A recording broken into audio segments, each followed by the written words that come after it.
Bonjour mesdames, écoutez, je suis très heureux de vous retrouver cette semaine de nouveau à CM19. Donc je vous rappelle, pour celles qui vont suivre la vidéo, qu'on se trouve donc aux 4 rues de Thionville, dans le 19e, pour des cours pour un séminaire, pour toutes les dames qui voudront y assister et s'enrichir dans l'étude de la Torah. Alors, Parashat Toldot. Dans la Parashat Toldot, au début de la Parashat Toldot, on nous apprend que Yitzhak va devoir prier pour sa femme après 20 ans de mariage, n'a toujours pas d'enfant, et donc Yitzhak va prier pour éventuellement envisager que sa femme puisse tomber enceinte et avoir un enfant. Et c'est ce qui va se passer. Donc c'est marqué Vayeretar Yitzhak Lachem Lenochar Ishto ki Akaraï. Donc il va prier très fortement Yitzhak en présence de sa femme, vers Hachem en présence de sa femme, qui est Akaraï parce qu'elle était stérile. Vayeretar Lo Hachem. Hachem répond à sa prière. Vatar Rivka Ishto. Donc elle tombe enceinte, Rivka tombe enceinte. Il faut savoir que Rivka, en préambule, il faut savoir que Rivka est la fille de Bethuel. Elle est la sœur de Lavan, et elle vit à Padan Aram. Et Rachid nous explique qu'elle vit dans un endroit qui est tout à fait hostile à son développement personnel, parce que son père c'est un rachat, son frère, on connaît Lavan, c'est un rachat, et elle vit à Padan Aram, une ville de Réchaïm. D'accord? Qu'est-ce qu'elle doit devenir, cette fille? Une rachat, d'accord, comme des gens qui vivent dans des endroits, dans des cités, etc., ils sont tombés dans la délinquance, etc. Mais, évidemment, avec l'environnement dans lequel ils vivaient, qu'est-ce que vous voulez qu'ils deviennent, ces gens-là? Ça va? Là-bas, c'est marqué, c'est un paradoxe, mais c'est marqué que l'olamda mimaaseem, elle n'a pas épris des actes ni de son père, ni de son frère, ni de la ville dans laquelle elle vit. Elle s'est protégée. Donc elle s'est vraiment mis une carapace autour d'elle. Elle n'a pas voulu apprendre. Elle a dit, je sais ce que je dois faire dans ma vie. Sûrement pas ce que mon père y fait. Sûrement pas ce que mon frère il a opté de faire. Ni ce que font les gens dans la ville. Pour moi, c'est impossible. Et donc elle s'est renforcée dans ses convictions personnelles au détriment de ce qu'elle pouvait voir et entendre. Premier enseignement, c'est que on n'est pas obligé de faire du copier-coller. Ça va? De nos parents. De nos parents, etc. On peut tirer des leçons des erreurs aussi. On peut tirer, évidemment, des vrais enseignements, on les prend sur soi. Mais quand on voit des incohérences, on doit pouvoir être critique. Ça va? Ce qui est difficile pour une personne, sachant qu'on a une bisva d'honorer nos parents et de respecter nos parents, et que de façon naturelle, on est aspiré par l'exemple de nos parents, c'est vrai que c'est compliqué. Mais il faut garder dans l'esprit de ce qu'on apprend d'elle. C'est-à-dire, elle est devenue une sadéquette. Ça a été difficile, très difficile pour elle. Pourquoi c'était difficile? Parce que je vais vous expliquer pourquoi avant que je m'énerve. C'est comme ça. Ça a été difficile parce que cette femme-là, son père c'est un rachat, son frère c'est un rachat, elle vit dans un endroit de Réchaïm, c'est elle la femme d'Yitzhak. C'est incroyable. Hein. Ça veut dire que si vous aviez imaginé, voilà, Yitzhak il a fait la Akedat Yitzhak. Ça veut dire que son père c'était un tzadik gadol, son fils il s'est sacrifié pour Hachem, il a accepté de se sacrifier pour Hachem, il arrive à un niveau, elle est où la fille qui va correspondre à cette personne? Vous savez qui c'est cette femme? C'est elle. Ça veut dire qu'elle a fait sa Hakeda à elle. Vous avez compris ce que je veux dire? Ça veut dire que dans son environnement à lui, Yitzhak, il vivait autour de tzadikim, de tzadik comme Abraham, et j'imagine de gens qui entouraient Abraham, qui étaient les élèves d'Abraham des tzadikim, il a réussi à être un tzadik malgré tout. Réussir à être un tzadik, ça veut dire que c'est très difficile de trouver la lumière lorsqu'on est dans la lumière. Je m'explique. Vous êtes dans un environnement orthodoxe, religieux, etc. En fait, on subit des influences. Mais est-ce qu'on est la personne de l'influence? À la différence de Rivka, elle sait exactement ce qu'elle doit faire. Ça veut dire que là-bas, c'est l'obscurantisme total. Elle sait qu'en elle, il y a des cohérences, du bon sens et de la lumière. Elle dit, moi, je choisis ça à la différence. C'est facile de choisir la lumière dans l'obscurité. Mais est-ce que c'est facile de choisir la lumière dans la lumière? Il est déjà dans la Torah, lui. Son père, il met la kippa, met le tzidkata, met la daf, fait les tfilotes, fait les brechat Amazon, il fait ce qu'on lui demande de faire. Mais est-ce que l'éducation que j'ai reçue de mes parents, elles font de moi un tzaddik? Oui, non, enfant, bien sûr. Il fait exactement ce qu'il faut faire. Mais non, il a pas. Est-ce qu'on a vraiment choisi? Je vous explique pourquoi. Parce que la vie est faite de choix. Ce que vous allez garder en tête, c'est des contrastes entre le bien et le mal. Et c'est ça qui va nous construire. Mais je sais pas, elle est construite, je comprends qu'elle est construite parce qu'elle a fait un choix de vie qui est très compliqué. Mais quel choix il a fait son fils? C'est ça.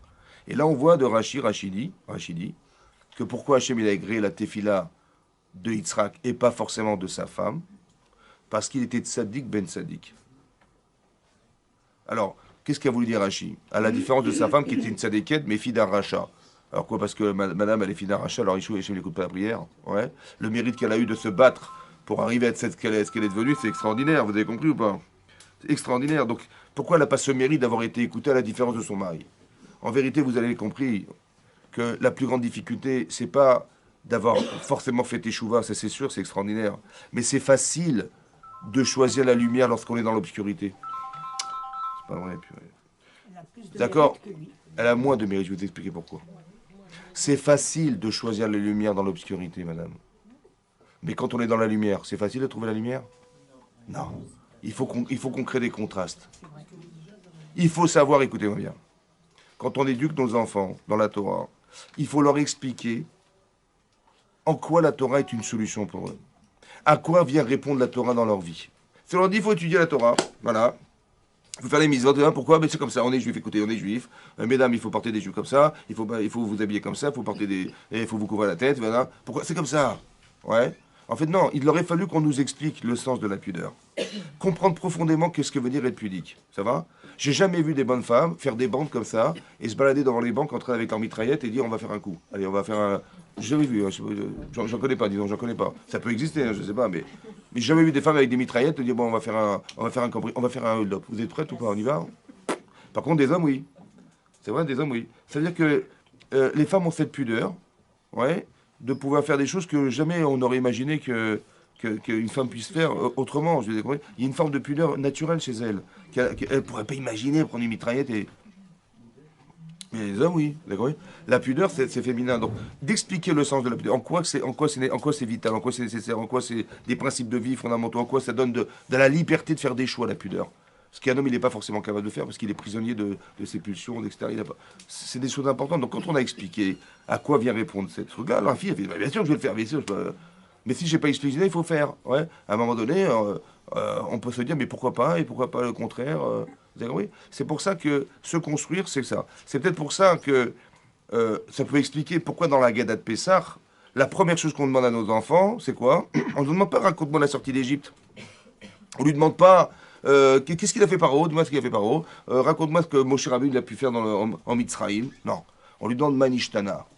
Dis-moi la différence. Je veux que tu me présentes des nuances. Je veux que tu m'expliques la différence. Vous avez compris? À quoi vient répondre le fait qu'on fasse Pessah? À quoi vient répondre le fait que... Vous avez compris? Voilà. Il faut que tu t'interroges. En fait, il faudrait que tu aies des questions. Qu'est-ce que c'est que la question? La question, c'est la partie de l'ombre. Non, partie de l'ombre. Il faut que je mette de la lumière dans quelque chose que je n'ai pas compris. Vous avez compris? Voilà. J'ai besoin. Donc ça vient répondre à quelque chose.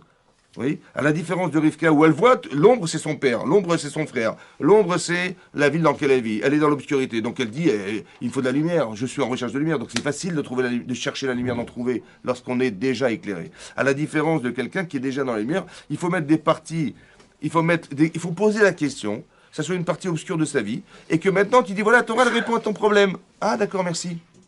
Il faut que la Torah vienne répondre à quelque chose. Lorsque vous étudiez un texte, il ne faut pas savoir ce qui est marqué. Il faut savoir à quoi ça vient répondre. Quelle était la question? Vous faites Rachi, on étudie Rachi, d'accord? J'ai lu Rachi, j'ai très bien compris ce qu'il a expliqué Rachi. Tu as compris Rachi, mais est-ce que tu as compris quel était le problème de Rachi pour qu'il ait répondu ça?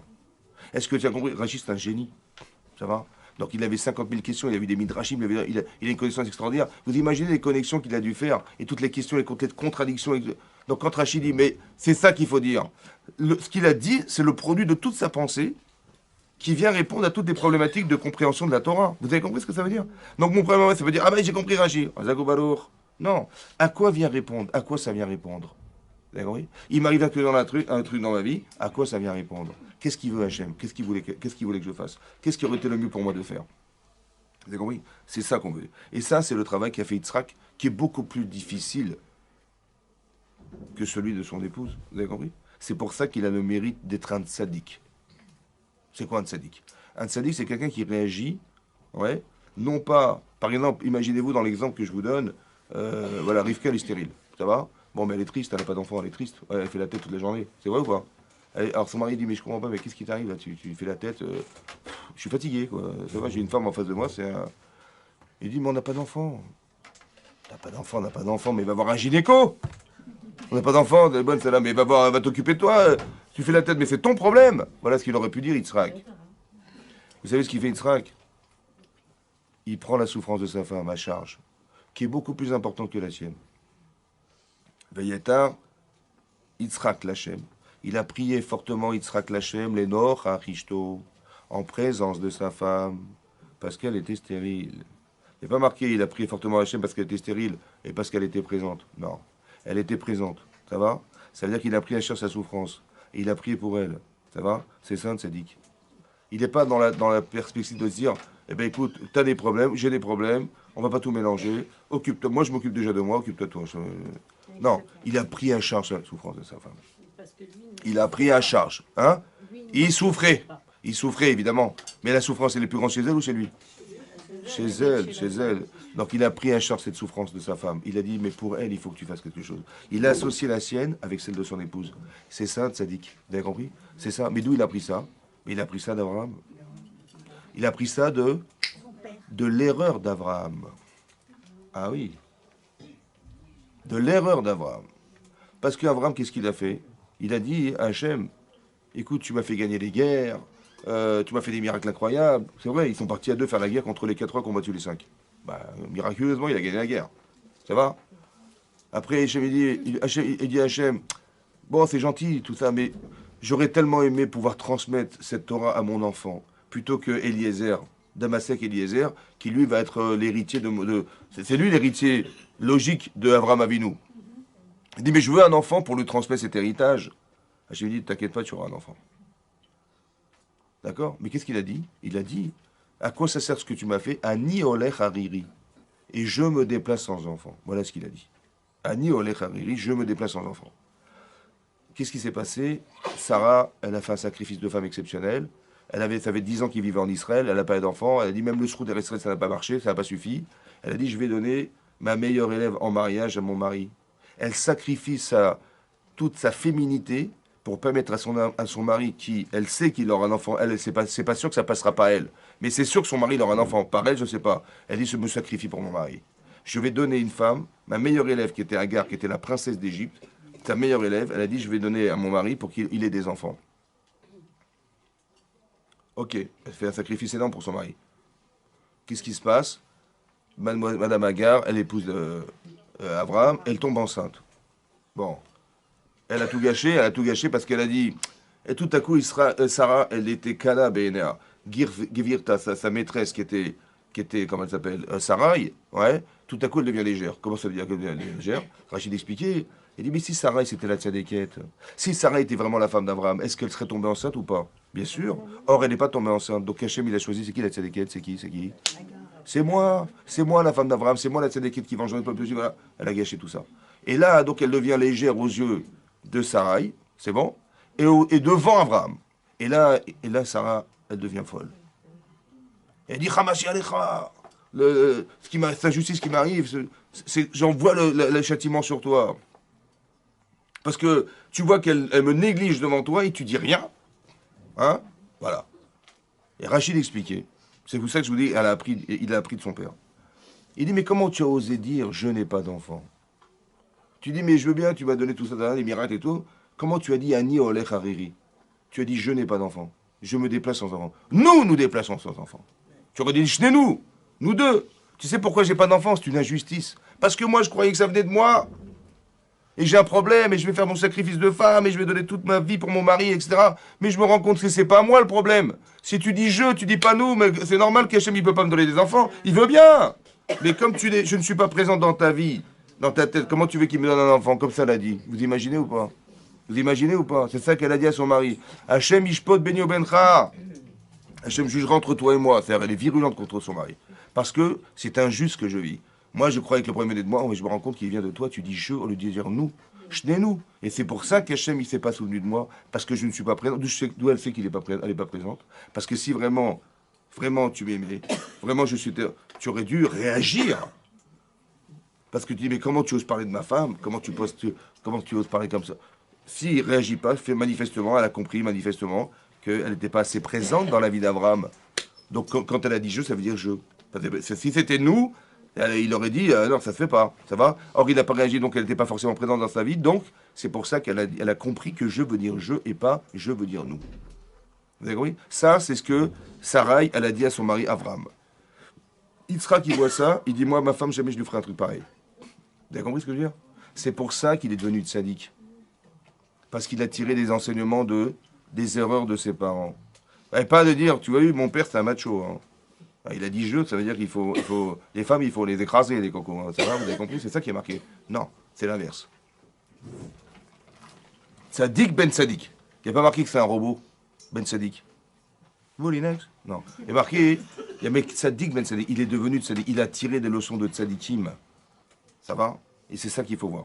C'est ça qu'il a fait. C'est pour ça que on a écouté sa prière. Mais elle a fait un sacrifice de femme, Rivka, bien sûr. Elle s'est battue contre son père, elle s'est battue contre toutes les forces d'influence qu'il y avait autour d'elle. Elle est devenue sa déquête.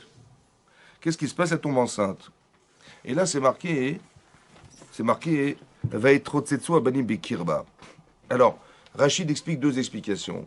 Soit, elle est en souffrance de voir que il courait ses enfants. Ça veut dire qu'il bougeait très fortement, anormalement, parce qu'elle a interrogé ses amis.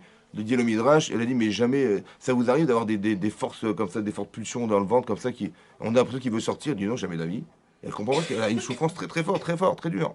Et le problème, c'est que quand elle passe devant un Beth Midrash, devant la yeshiva de Shem Ve'ever, et ben, le bébé, il veut sortir absolument, elle comprend pas. Bon. Et d'un côté, quand elle passe devant une maison d'Avodazara, il veut aussi sortir, elle comprend pas ce qui lui arrive. Elle savait pas qu'elle était. Elle savait a priori. Et donc, elle est tiraillée entre un enfant bizarroïde. Ça va? Et qu'est-ce qu'elle a dit? Elle a dit comme ça. Écoutez-moi bien ce qu'elle a dit. Je comprends sa déception parce qu'elle s'est battue contre tout ça. Et elle s'est battue contre peut-être l'idolâtrie de son père, de son frère et de la ville dans laquelle elle vivait. Et elle se retrouve avec un enfant qui est attiré par la Vodazara. Bon.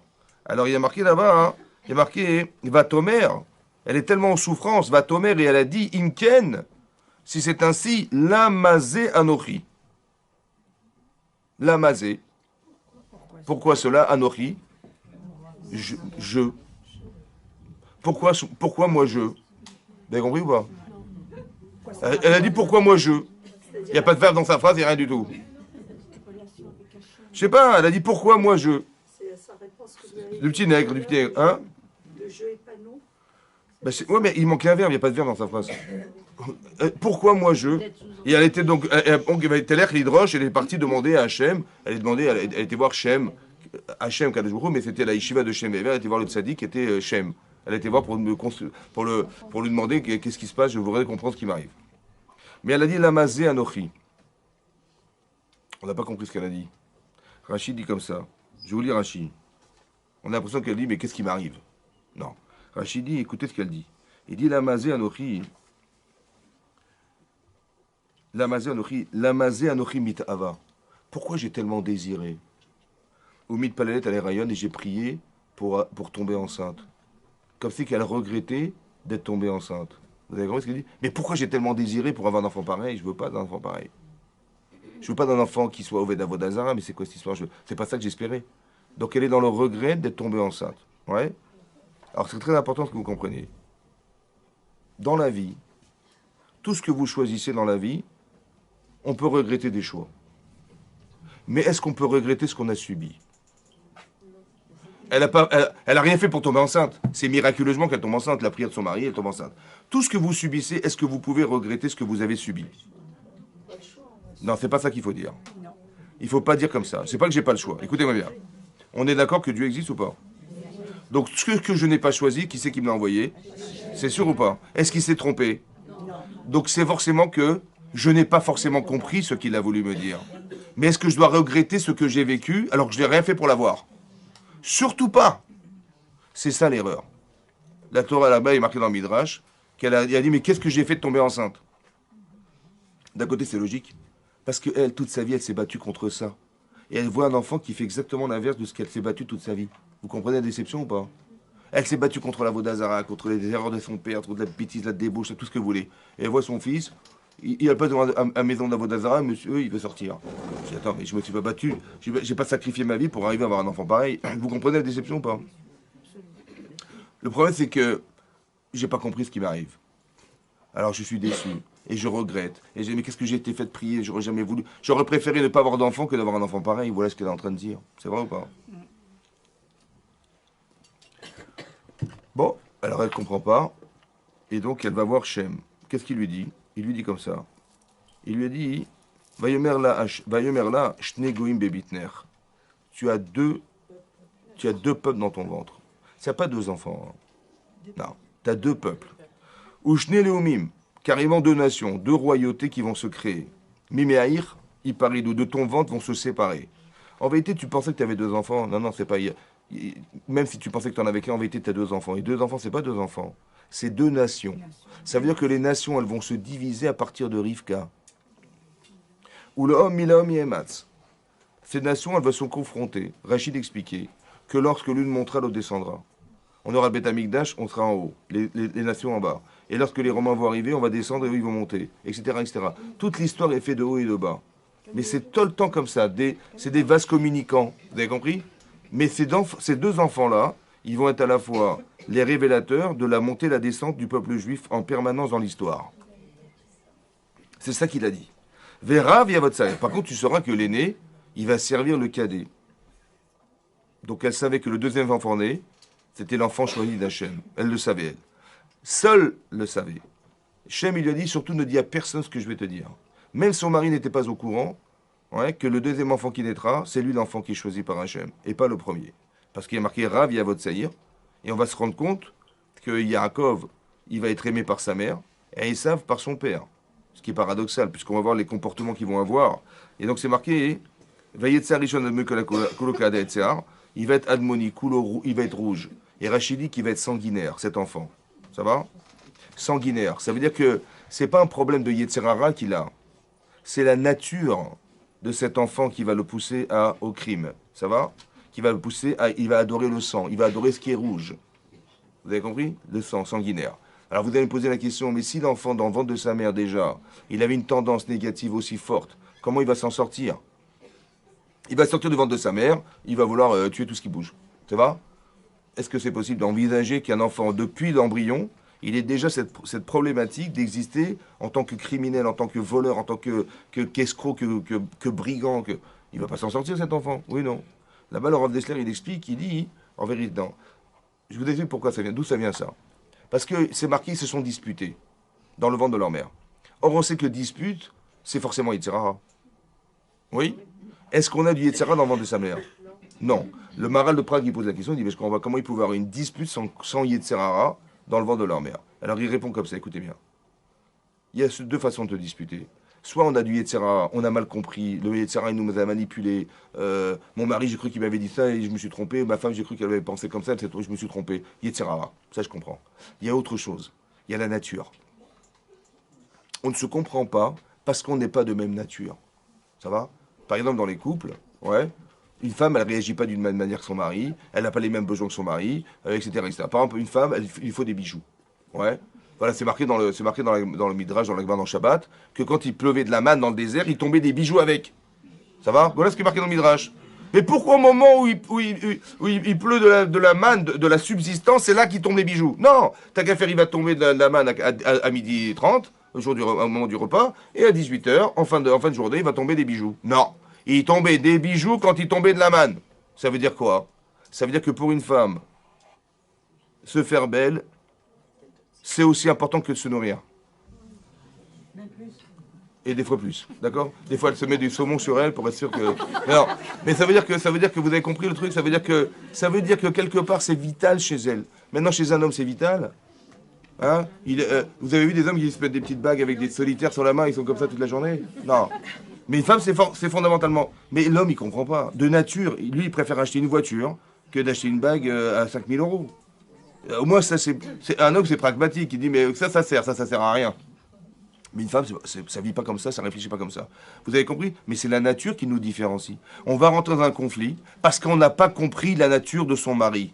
Parce qu'on n'a pas compris la nature de sa femme. Vous avez compris le problème? Il dit, mais qu'est-ce qu'elle me raconte? Qu'est-ce qu'elle veut? Qu'est-ce qu'elle fait? Elle veut partir là-bas, mais moi j'ai envie d'aller ailleurs.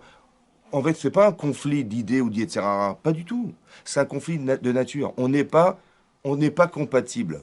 Il faut avoir l'intelligence de s'adapter à la différence de nature de chacun d'entre nous. Ça va? Je vous ai dit la fois dernière, vous rentrez chez vous après le travail, ça va? Qu'est-ce que vous faites? Bah, vous faites la popote, vous préparez à manger, vous préparez vous occuper des enfants, vous faites les devoirs, machin, et votre mari est sur le canapé.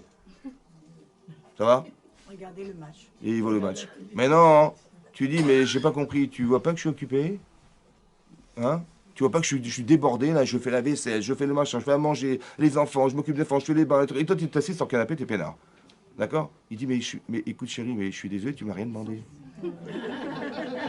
Non mais encore, si encore... Non mais je pensais que tu avais pas besoin de moi. Hein, non mais j'étais là parce que je pensais sincèrement que tu m'as rien dit. Bon, j'ai dit, bah elle se débrouille, elle est super.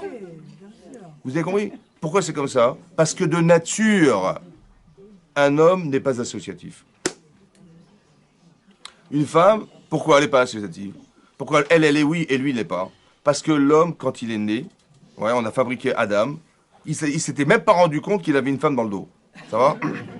Et donc il a dit, mais j'ai pas compris, il a nommé les animaux, il a vu il y a du mâle et femelle chez les animaux, mais il n'y a pas de masculin féminin chez les hommes, j'ai pas compris. Ah, super, Hachem il a endormi, il a détaché sa femme, il dit, ouais, c'est elle ta femme. Ça veut dire qu'il n'a pas conscience. Elle savait qu'elle était associée à son mari. Mais est-ce que lui, il savait, il était associé à sa femme? Non. De nature, un homme, il n'est pas associé. Ça va? C'est pour ça que, si vous voyez sur le canapé, je m'énerve pas. Je dis, bon, il n'est pas associatif, c'est normal, il est sur le canapé. Je dis, mon chéri, tu vois, j'ai besoin de toi. Ok. Je ne vais pas m'énerver. Pourquoi je m'énerve? Parce que j'ai mis des fous, ce type-là. Il voit pas que je suis occupé, que je suis comme une dingue. Il est en train de préparer et tout, et lui, monsieur, il est sur le canapé, il ne bouge pas.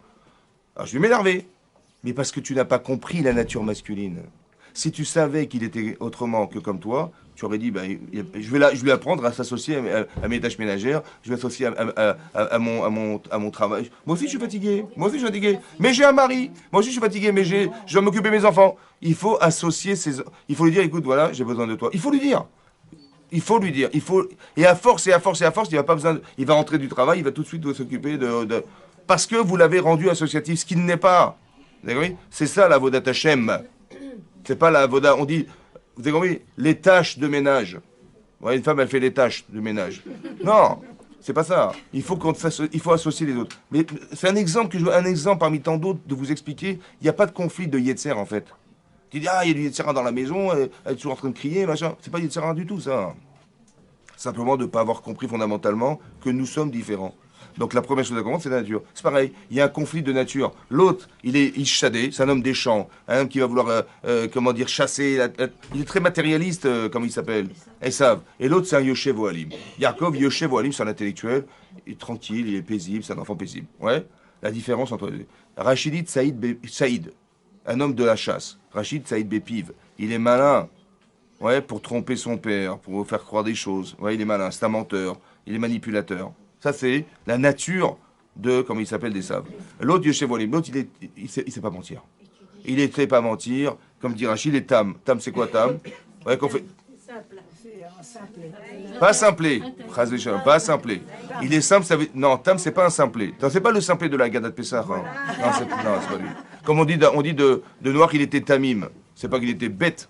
Il était simpliste, il ne comprenait rien. Non, tamim, c'était intègre. Ça veut dire que il a des questions, mais la réponse qu'il a à ce problème, il est plus fort que la question. Tu vas tricher ou pas? Tu vas mentir ou pas? Ah, ça te fait pas, c'est malhonnête, c'est machin, machin. La réponse est plus forte que la question. Vous avez compris? Donc il est tam. Il a des réponses à ses problèmes permatiques. Il n'est pas fait pour mentir. Ça le dérange de mentir. Pourquoi? Parce que quelqu'un qui ment, il se cache d'être. Je sais qui je suis, mais je ne vais pas le montrer aux gens. J'ai honte. Alors je vais mentir. Mais jusqu'à quand tu vas mentir? Jusqu'à quand tu vas mentir? Jusqu'à quand? T'as compris? Donc, bon, bah, en attendant, laissez-moi tranquille. J'ai la satisfaction qu'on ne sait pas que j'ai des problèmes, que je suis nul, que j'ai des trucs, voilà. Au moins, j'ai fait croire. Ça, c'est bien. Mais tu ne peux pas mentir toute ta vie. Et bien, ça, c'est Esav. Et ça, c'est Yaakov. Vous avez compris la différence entre les deux? Maintenant, c'est marqué ici qu'ils se séparent en vérité parce que de nature, ils sont différents.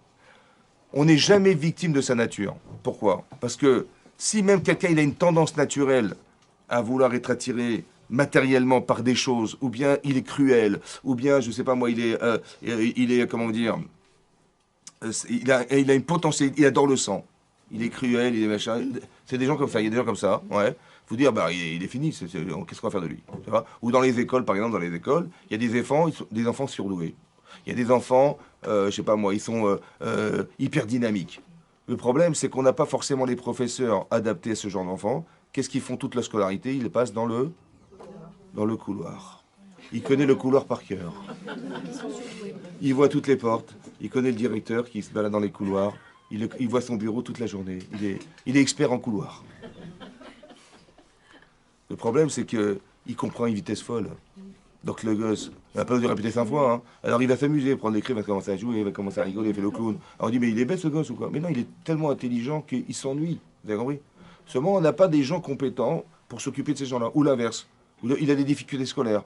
Alors il dit, écoute, bon, mets-toi au fond du truc. Il comprend rien, donc qu'est-ce qu'il fait? Ben, il comprend pas. Malheureusement, il comprend pas, donc qu'est-ce qu'il va faire? Mais il va pas rester sans rien faire. Le problème, vous avez compris, il faut accepter la nature des gens. Il faut s'acclimater à la différence, plutôt que de refouler la différence. Vous avez compris ça? Ou alors, j'ai des aspirations personnelles. Moi, je suis une maman, je veux que mon fils, il soit ça. Moi, j'ai pas réussi, mais lui, mon fils, il va être ça. Maintenant, s'il arrivera, si j'analyse et je vois qu'il est capable, tant mieux. Mais s'il n'est pas capable, est-ce que c'est moi qui est prioritaire ou c'est lui? C'est lui. Je n'ai pas besoin de rêver sur le dos de mes enfants. Vous avez compris ça? Il faut faire attention à ça. Comme par exemple, Chava, elle a eu son premier enfant. L'enfant né, le premier enfant né, le Bechor, c'était Caïn. Qui c'est qui l'a appelé Caïn? C'est elle, Vatomer. Elle a dit à son fils, tu t'appelleras dorénavant Caïn, parce que Kaniti Ish et Hachem. J'ai acquis un homme avec Dieu. Ça veut dire mon mari et moi et Dieu, on a eu un enfant, c'est toi. Tu t'appelles Caïn, tu es le premier enfant né de la création du monde. Ça va? T'es content ou pas? Je suis content, merci maman. Toute sa vie, il va se battre contre ça. Contre le problème que sa maman lui a dit, tu es numéro 1. La première chose, c'est quoi? C'est que lui, il va naître avec sa jumelle, Caïn, mais son frère Evel, il va naître avec 2 femmes. Pas normal. Bon, vous allez me dire 2 cartes bleues, c'est pas évident. Mais il a dit 2 femmes. C'est-à-dire que c'est moi l'aîné, c'est moi qui ai les privilèges. Et ben mon frère, il a plus d'enfants, il a plus de femmes que moi, c'est pas normal. Après, il va amener son sacrifice, et Hachem, il va agréer le sacrifice d'Evel et pas de Caïn. L'Archouma. Il va se mettre en colère contre Dieu. Il va être blême. Il dit, mais comment ça? Tu m'as fait cet affront devant mon petit frère. Mais c'est moi l'aîné. Il va se battre jusqu'à quand? Jusqu'à ce qu'il va tuer son frère pour qu'Hachem il n'ait pas le choix de dire, le Bechoro, c'est qui alors? C'est qui? C'est moi ou c'est lui? Vous avez compris? Il ne faut pas qu'Hachem il ait le choix. Alors je vais tuer mon frère pour être sûr que c'est moi l'aîné. Tout ça parce qu'on lui a dit que tu étais un numéro 1. Et il est conscient d'être numéro 1 et il voit que dans la réalité, il n'est pas numéro 1. Vous avez compris le problème? Vous avez compris le problème? Alors il va tuer son frère pour être obligé d'être le numéro 1. Il faut faire attention de ce qu'on raconte à nos enfants. Il faut voir d'abord de quelle nature il est. Est-ce qu'il est capable d'accepter ce que vous lui dites? Est-ce qu'il est capable de supporter ça, etc. Vous avez compris? D'abord, comprends la nature. De quoi il est fait. C'est un intellectuel? Okay. Il n'est pas un intellectuel. Ne lui pose pas des problèmes qui vont être un affront. Tu lui poses des problèmes qui ne sont pas adaptés à sa capacité mentale à accepter ce que tu dis. Mais tu lui fais la honte de sa vie. Et lui, il va pas te dire la vérité, il va te mentir. Parce que c'est dur pour lui d'accepter qu'il n'arrive pas à comprendre. Vous avez compris ce que je veux dire? Donc il faut s'adapter. Vous avez compris? Vous avez compris ce que je veux dire? C'est ça, il faut faire attention. La nature humaine, il faut s'adapter à la nature. Tu as un enfant, de quelle nature il est? D'abord analyse. Et après, tu vois comment tu vas lui parler. Vous avez compris? La différence, elle est là. Alors qu'on peut imposer des choses qui sont insupportables parce qu'il n'est pas de nature à accepter l'idée qu'il est numéro 1. Ouais. Ou la pression d'être le Bechor, elle est tellement grande à ses yeux que il perd ses moyens. Quand il y a un problème avec les enfants, qui on va voir? L'aîné. Mais qu'est-ce que... L'autre, il a fait une grosse bêtise, hein. Mais t'étais où quand il a fait la bêtise? Mais attends, mais j'ai rien fait. Mais t'étais où, toi? C'est toi le responsable. Donc il porte la responsabilité de la famille. Il a des problèmes d'adulte alors qu'il est un enfant. Vous avez compris? On le rend responsable alors qu'il n'est pas du tout dans les capitales lettres. C'est pour ça que tous les Bechorot, vous allez voir dans la Torah, ils ont des problèmes. Caïn, il a un problème avec son frère Evel. Pardon. Ishmaël, il a un problème avec son frère Israël. Il veut le tuer. Pareil, il prend des flèches et...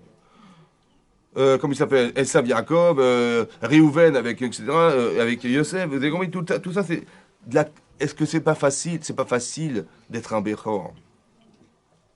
Parce que c'est un Bechor, c'est quelqu'un qui a une responsabilité à son âge, qui n'a pas lieu d'être. Ben, il est comme ça. Tu es l'enfant, premier enfant né. C'est pour ça qu'il y a une mitzvah d'honorer son grand frère. Ouais, Kaved et avira et imecha. Kaved est honore ton père et ta mère. Et. Il y a marqué et. Pourquoi il y a marqué et? La Gemara dit et les rabbins pour inclure le grand frère. Maintenant, le Maharal de Prague, il dit, mais depuis quand tu dois honorer ton grand frère? Ben, il est comme toi, il est l'enfant de tes parents. Je vois pourquoi il a plus de respect de son grand frère que de d'autres enfants. Un. Deuxièmement, pourquoi la Torah elle inclut le kibbud avahem, elle inclut le respect de son frère dans le kibbud avahem. Tu dois honorer ton père et ta mère et on inclut dedans le respect de ton frère. Mais pourquoi tu n'as pas fait une mitzvah à part? Il fallait faire, tu respectes ton père et ta mère et indépendamment de ça, tu respecteras ton grand frère. Une autre mitzvah, pourquoi on inclut la mitzvah de respecter son grand frère dans la mitzvah de kibbud avahem? Alors le Maral, il explique comme ça. Parce que le premier enfant né est la fierté de ses parents. On est fier d'être parents pour la première fois de notre vie parce qu'on a eu cet enfant. Maintenant, quand je respecte mon grand frère, je respecte mes parents. Vous avez compris? C'est ça qui est marqué. En respectant ton grand frère, tu vas respecter, c'est pas ton grand frère seulement, c'est de respecter tes parents à travers lui. C'est pour ça que c'est lié au kibbud avahem. Mais ça veut dire que le frère, il sait il doit être respecté. Alors c'est un droit ou un devoir? Vous avez compris? Il lui dit, mais j'ai un droit ici, t'as compris? C'est moi le grand frère, donc tu fais ce que je te dis, tu fais ce que je te dis, ça va? On n'a aucun droit sur les gens, ça va? Par contre, c'est tes grands frères, t'es responsable, donc t'as des devoirs. Le problème, c'est qu'on fait l'amalgame, ça va? Voilà, on fait l'amalgame, ça va? Entre la nature masculine et féminine, c'est qui est fort? Regarde dans les cours d'école, c'est qui court le plus vite? C'est les filles ou les garçons? Bon, t'as compris maintenant? C'est moi qui est plus fort que toi, etc. C'est la nature qui parle, c'est pas les Yetzirah qui parle, vous avez compris? Il y a des maris qui respectent pas leurs femmes parce qu'il faut être dominant. Comme on était à l'école, la nature, c'est l'enfant. La fille, elle est en train de jouer à la marelle, et lui, il est en train de se bagarrer. C'est comme ça. Mais c'est le même, votre mari, c'est le même. Dans la cour d'école, c'est le même. Seulement, il a évolué. Mais c'est la même expression naturelle qu'il a. Donc, il faut savoir que c'est comme ça. Donc, comment tu vas adapter ça dans ta vie de tous les jours? Ça va? C'est pareil. Et ça, c'est un violent, c'est machin. Qu'est-ce que je fais avec? Qu'est-ce qui va devenir cet enfant? C'est lui qui décide. Maintenant, il est violent, il adore, machin. Maintenant, il y a des gens, ils sont forts dans leur caractère, etc. Ben, on en a besoin de ces gens-là, vous savez. Quand on a des problèmes avec le gouvernement, on a des problèmes avec des gens, etc., on fait appel à qui? Pas à des frileux et des timides. Hein. On va faire appel à quelqu'un qui a une grande bouche. Oui, non. Ben, je vais téléphoner à Issa. Allô, monsieur Issa, oui, vous pouvez venir. Quelqu'un qui a peur de rien. C'est lui, c'est à lui. Donc, il peut servir à quelque chose. Il n'est pas obligé ni de massacrer les gens, ni d'être un cambrioleur, ni d'être un voleur, ni d'exploiter sa force au détriment de ceux qui ne sont pas capables de la supporter. Vous comprenez ça? Vous comprenez ça? Tu peux choisir dans ta vie, qu'est-ce que tu vas faire de toi? C'est toi qui décides. Tu veux être sadique ou tu veux être rachat? Tu décides. C'est toi qui décides. Tu vois, mais ma nature, regarde où j'ai grandi, où je vais être un rachat. Non, tu choisis. C'est toi qui choisis. Il n'y a rien qui peut s'opposer à la capacité qu'Hachem nous a donnée à l'intérieur de soi-même de se battre contre la rue, contre le reste. Par exemple, Yochebed, elle tombe enceinte, et au bout de 7 mois, elle accouche d'un garçon qui s'appelle Moshe Rabbeinu. Elle accouche prématurément, au bout du 7e mois, elle accouche. C'est bon? Donc elle se dit, voilà, on a, historiquement, Pharaon, il a décrété que tous les enfants qui naîtront, si ce sont des filles, elles vivront, des garçons, on les tuera. Donc elle sait qu'elle accouche prématurément, ils vont venir au 9e mois de sa grossesse et vérifier si c'est un garçon ou une fille, ils vont tuer l'enfant si c'est un garçon. Qu'est-ce qu'elle fait? Elle le garde pendant 3 mois. Et après, elle le met sur un berceau, dans un berceau, elle le jette dans le Nil. Qui c'est qui l'a récupéré? La fille de Pharaon. Donc il va grandir dans le palais de Pharaon, il a 3 mois, cet enfant. Il va grandir dans le palais de Pharaon. Ça veut dire là où tout le monde aurait rêvé d'être. Le luxe, le confort, le machin, il a tout ce qu'il veut pour lui. Il va devenir le prince d'Égypte, cet enfant. Oui. Comment il va s'en sortir? Est-ce que vous imaginez que cet enfant, il est devenu Moshe Rabbeinu? Le seul monde qui a pu monter sur le mont Sinaï, le seul qui nous a donné la Torah, le seul qui nous a fait survivre dans le désert, le seul qui nous a sortis d'Égypte, le seul qui a déclenché les plaies d'Égypte. C'est lui, franchement, c'est lui. Vous auriez imaginé que c'est lui, vous? Hein? Non, mais vous auriez imaginé que... Mais moi, je pensais qu'il allait être à la yeshiva du matin au soir, et que c'est lui qui allait nous sortir d'Égypte. Ben, Hachem, il a choisi autrement. Ça veut dire quoi? Ça veut dire comme ça. Est-ce que c'était pas une folie de le mettre dans le royaume de Pharaon? Bien sûr que c'est une folie. Mais pourquoi Hachem il a fait ça? Pourquoi elle est née, comme elle s'appelle, Rivka, dans une famille pareille? Pourquoi elle est dans une... Pourquoi son père c'est un rachat, son frère c'est un rachat? Pourquoi Hachem il a mis Moshe Rabbeinu là-bas? Pourquoi? Parce que l'endroit où vous vous trouvez, c'est le meilleur endroit du monde.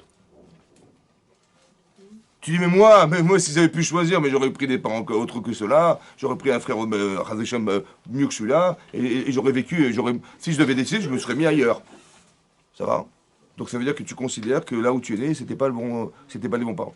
Si Hachem t'a fait naître là, avec des parents comme ça, c'était les meilleurs parents que tu pu avoir. Autant dans le bien que dans les enseignements que tu peux retirer d'eux. T'as compris ce que je veux dire? C'est ça qu'il faut comprendre.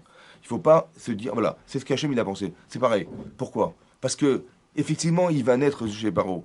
Mais on va se rendre compte que, par justice, par courage, vous imaginez, il va tuer un Mitzri. Il va tuer l'Égyptien qui avait convoité une femme juive, etc.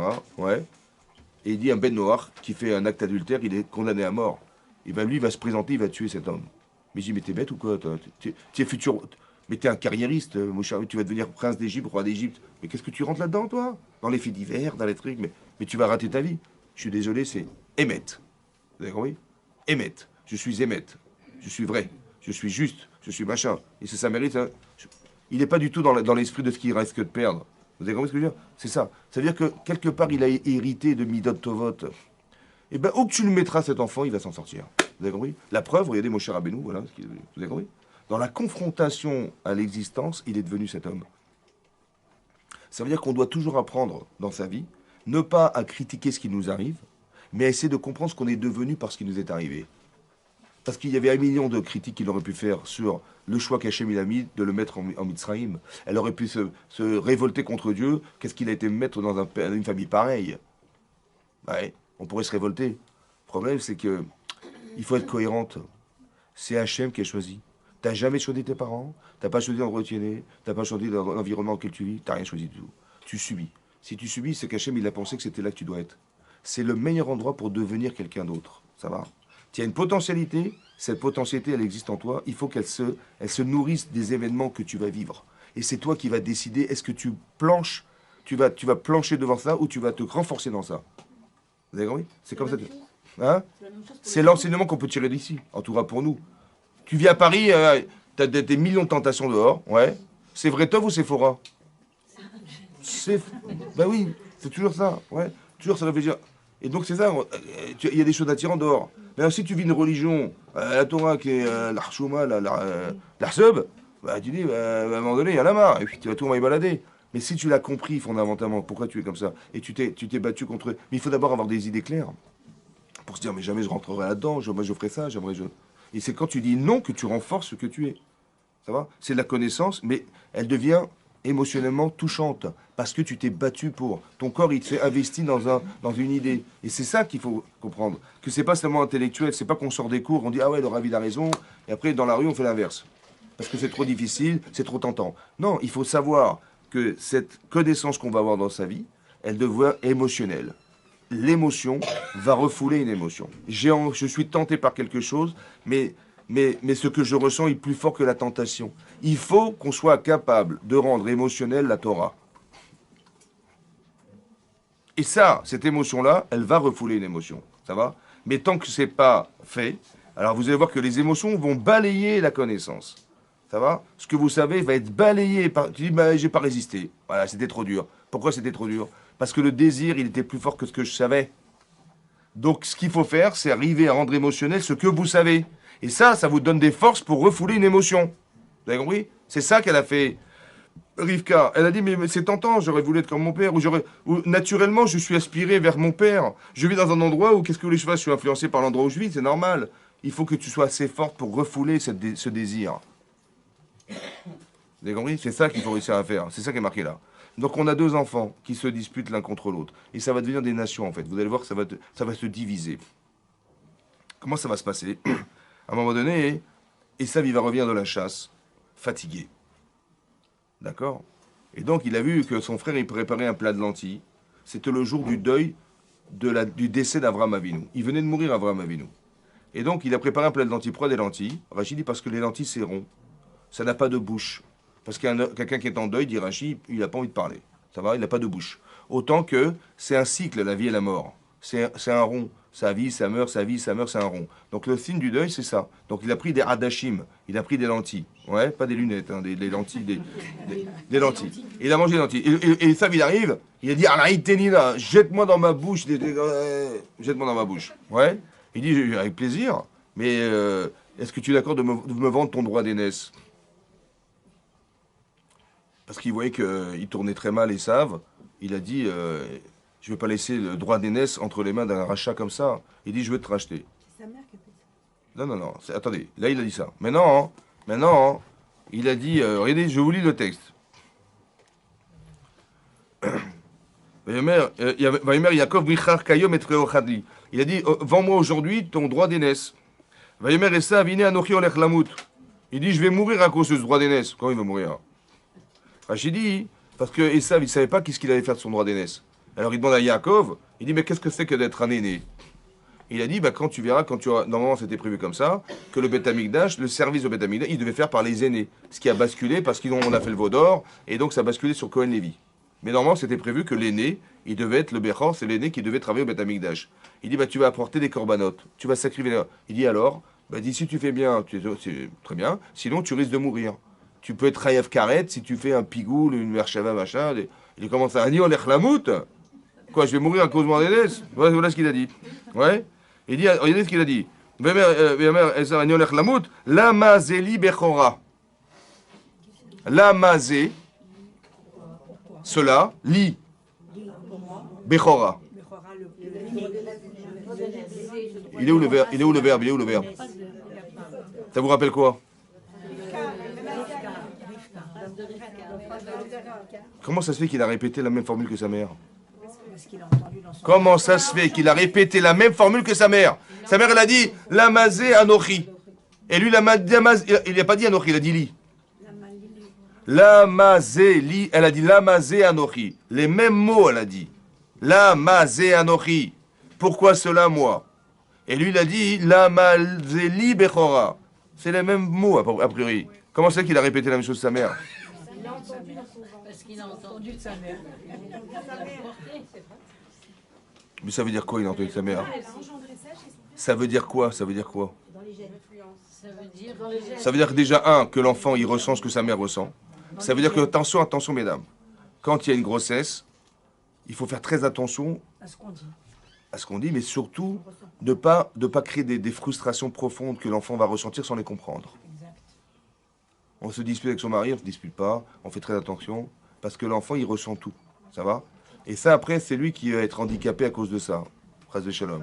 Donc on est serein, on est sereine, on fait attention. Ça va? Ça, c'est une chose. Donc on voit que l'enfant, il perçoit les messages. Deuxièmement, quand elle dit, on va essayer d'analyser. Si je dis, mais qu'est-ce que j'ai fait d'aller prier Hachem pour avoir un enfant pareil? Ouais. Parce qu'il bouge, il veut faire Avodazara, monsieur, ouais. Il veut être un idolâtre. Mais dans toute ma vie, je me suis battu contre ça. Et mon fils, il ressemble à ça va pas ou quoi? J'aurais préféré ne pas tomber enceinte. Qu'est-ce que j'ai été faire de prier Hachem pour tomber enceinte? Voilà, elle regrette. Mais qu'est-ce qu'elle est en train de faire? Elle est en train de séparer les enfants. Elle dit, celui-là, je le veux, mais celui-là, je ne veux pas. L'enfant aimé, l'enfant qui n'est pas aimé. Mais dans lui, qu'est-ce qu'il perçoit, lui? C'est qui l'enfant qui n'est pas aimé? Donc, est-ce qu'elle n'a pas déjà entériné le fait qu'il se prend pour un rachat?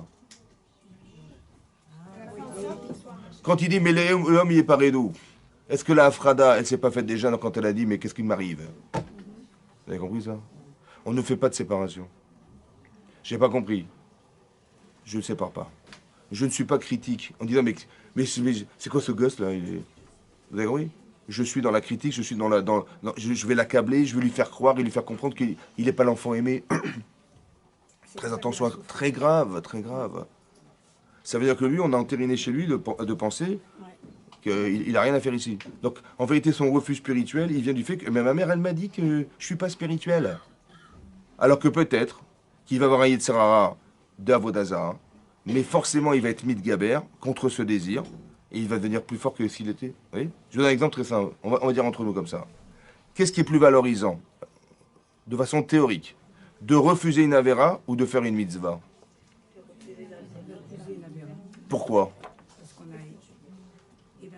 Pourquoi c'est plus fort de refuser une Avera que de faire une mitzvah? Moi, j'ai mis mes films ce matin, c'est moins fort ça que de refuser une Avera.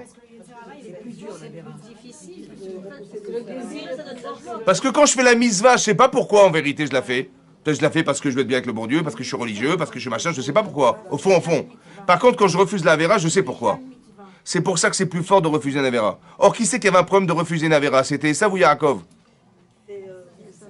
C'est Esav. Il aurait pu être plus grand que Yaakov Avinu. Est-ce que vous vous rendez compte de ce qui est marqué là? C'est ça le problème. Tu dis, mais qu'est-ce qui va devenir cet enfant-là? C'est un rachat. Mais au lieu de dire qu'il est rachat, pourquoi tu ne donnes pas la force de se battre contre sa nature? C'est plus valorisant pour lui, il va gagner plus que Yaakov Avinu. Parce qu'il y a quand même nous, son problème, c'est... et il a fait tout le Torah de 3 minutes. Ah ouais, d'accord, il ratchouva. Mais lui, c'est pas ça son problème, c'est qu'il est confronté en permanence à ne pas tuer, à ne pas voler, à ne pas... C'est beaucoup plus compliqué, ça. Vous avez compris ça? C'est pour ça qu'il faut faire attention à ce qu'on dit et à ce qu'on voit. Comment tu interprètes ce que tu vois? Tu dis, mais... Et il pousse, il veut faire Avodah Zarah, mais qu'est-ce que je vais faire de lui? Mais qu'est-ce que j'ai été prié de... Vous avez compris ça? On n'est jamais dans le regret. Ce qui est arrivé, ça a un sens. De la même manière que tu ne peux pas regretter où tu es né, tu ne peux pas regretter tes parents, tout ce que tu subis ne regrette jamais de ta vie. Ça a été réfléchi par un Kadosh Baruch Hu. Donc, tu laissais de réfléchir, mais qu'est-ce que je vais faire avec? Quelle est ma mission de femme? Exactement, vous avez compris ce que je veux dire? Mais c'est ça qu'il faut, c'est comme ça que ça se réfléchit. Pas de dire, mais qu'est-ce que c'est que cette vie? Qu'est-ce que c'est que ce problème? Qu'est-ce que c'est ces gens-là? Qu'est-ce que c'est... Bah, j'ai compris, alors c'est Dieu. Quelqu'un qui fait de la shona, c'est-à-dire que Dieu, il a présenté cette personne pour qu'il se moque de lui, quoi. Ah, c'est ça que ça veut dire. Mais vous pensez sincèrement que c'est ça que ça veut dire? Dis, oh, t'as vu ce type-là, comment il se comporte, t'as vu cette femme, comment elle se comporte, n'importe quoi, mais franchement, c'est pas fréquentable, franchement. Bon, mais c'est juste pour se moquer des gens. C'est-à-dire que Dieu t'a créé pour que tu te moques de ce qu'il a créé, quoi. Vous avez compris l'incohérence? Au lieu de dire, écoutez-moi bien, quelqu'un il vient vous voir, il dit, mais t'as vu cette femme, comment elle se comporte, mais franchement, bon, entre nous, ça va pas, elle est folle, quoi.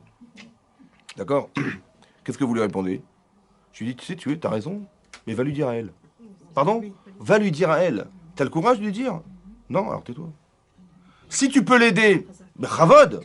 Mais si c'est pour me raconter des sornettes, j'ai pas besoin de savoir, moi ça m'intéresse pas. Ah, tu voulais dire ça pour l'écraser, pour dire, oh là, nous on n'est pas comme ça? Ça m'intéresse pas. Si tu peux l'aider, tant mieux. Si tu peux pas l'aider, tais-toi. Ça va? Parce que si en vérité tu l'as rencontré et que tu as eu la carence et la bêtise, Hachem il a fait exprès pour que tu l'aides. Il dit, cette femme elle est intelligente, l'autre elle est moins intelligente. Si Dieu veut, elle va avoir le réflexe et l'empathie d'aller l'aider à se sortir d'une difficulté. C'est pour ça qu'il les a présentés. Mais c'est jamais pour dire du lachonara. Parce que là, tu as subi cette situation, encore une fois, elle a été réfléchie par Akadosh Baruch Hu, c'est sûr et certain ou pas? C'est sûr et certain. Arrête de parler des gens. Arrête de te conforter dans le plaisir d'écraser les autres. On n'existe pas parce qu'on écrase les gens. Ça va? On existe parce qu'on apporte quelque chose aux autres. Si tu as l'intelligence de voir la bêtise, ne t'énerve pas. Dis le pauvre. Il ne savait pas. Eh ben, je vais l'aider. Je dis, ah, mais ça m'énerve. Moi, de tout ce qui est bêtise, je supporte pas. J'ai compris, pourquoi tu t'énerves? Ben, je supporte pas la bêtise. Au contraire, essaie de combler ce qui manque. Et l'empathie de combler. C'est ça ta mitzvah. C'est pas de dire, il s'arrive à dire, mais écoute, c'est insupportable. J'ai compris. Mais essaie de te concentrer sur l'évidence. C'est pas ça qu'Hachem il aurait voulu que tu fasses. Vous avez compris? C'est pareil. C'est pas ça qu'il aurait voulu que tu dises. Tu dis, mais qu'est-ce que j'étais prié d'avoir des enfants? Si c'est pour un enfant pareil, j'aurais préféré ne pas l'avoir. Vous avez compris? Mais c'est vrai, mais c'est des enseignements de vie, ce que je suis en train de vous enseigner, pour dire qu'il faut faire attention à ce qu'on dit, parce que ça a des conséquences multiples. L'enfant qui va subir cet affront-là, comment il va le vivre? Mais oui, donc il faut faire attention, il faut positiver. Avec Carrefour, Chazak ou Balo. Chazak ou Balo. Avec plaisir.